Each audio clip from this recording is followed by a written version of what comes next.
নমস্কার বন্ধুরা, আমি অ্যাডভোকেট আসিফ রেজা আনসারি। আপনারা জানেন আমাদের দেশের নির্বাচন কমিশন পশ্চিমবঙ্গ সহ 12টি রাজ্যে ভোটার তালিকার বিশেষ নিবিড় সংশোধনী বা এসআইআর প্রক্রিয়া চালাচ্ছে।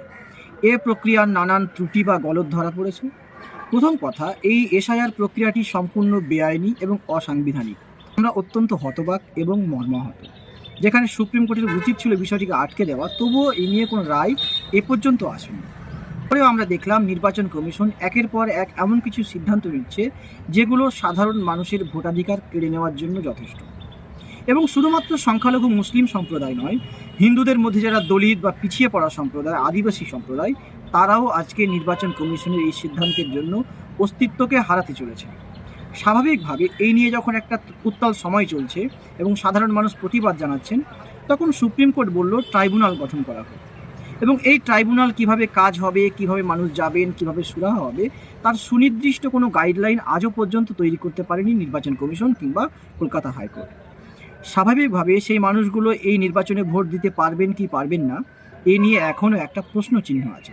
যদিও আমাদের জনপ্রতিনিধিত্ব যে আইন আছে, অর্থাৎ আরপি অ্যাক্ট, সে আইনে বলা আছে যতক্ষণ পর্যন্ত নির্বাচন কমিশন ভোটার তালিকা সংশোধনের কাজ সম্পন্ন করতে পারছে, ততক্ষণ পর্যন্ত পূর্ববর্তী ভোটার তালিকায় ভোট হবে। স্বাভাবিকভাবে এর আগে যারা ভোট দিয়েছিলেন, অর্থাৎ 2025 সালের তালিকা অনুযায়ী ভোট হওয়ার কথা। কিন্তু নির্বাচন কমিশন এটা মানবে কি মানবে না আমি জানি না, কিন্তু সামগ্রিকভাবে নির্বাচন কমিশনের এই কাজকে নিন্দা জানাচ্ছি এবং প্রত্যেকটি সহনাগরিক বন্ধুকে বলছি, আমার ভোটার তালিকায় নাম আছে মানে আমি বেঁচে গেলাম এবং আমার সহনাগরিকের হয়ে কথা বলবো না, এটি করবেন না। আপনারা সরব হন, নির্বাচন কমিশনের এই অসাংবিধানিক এবং বেআইনি কাজের বিরুদ্ধে আপনার আওয়াজ তুলুন এবং বুঝিয়ে দিন যে আপনি একা নন। যে মানুষটি আজকে বিপদে পড়েছেন তার পাশে আমি দাঁড়াচ্ছি। একবার কল্পনা করুন তো, আপনার নাম আছে, আপনার ভাইয়ের নাম নেই। আপনি কল্পনা করুন আপনার বাবার নাম নেই, আপনার নাম আছে। তাহলে সেই মানুষগুলোর মানসিক অবস্থা কী জায়গায় পৌঁছতে পারে?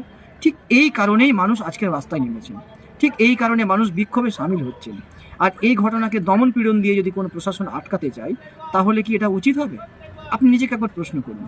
আমরা ব্রিটিশদের তাড়িয়ে দেশকে স্বাধীন করে একটি সংবিধান পেয়েছি এবং এই সংবিধান মানুষকে অধিকার দিয়েছে প্রতিবাদ করার।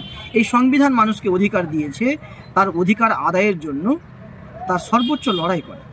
আর আজকে নির্বাচন কমিশন মানুষের এই অধিকারটুকু কেড়ে নিতে চাইছে। এটা কি মেনে নেওয়া যায়? আজকে হয়তো একটা শ্রেণীর মানুষ পথে নামছেন, কালকে যখন এই আক্রমণ আপনার উপর নেমে আসবে, তখন কি ভালো লাগবে?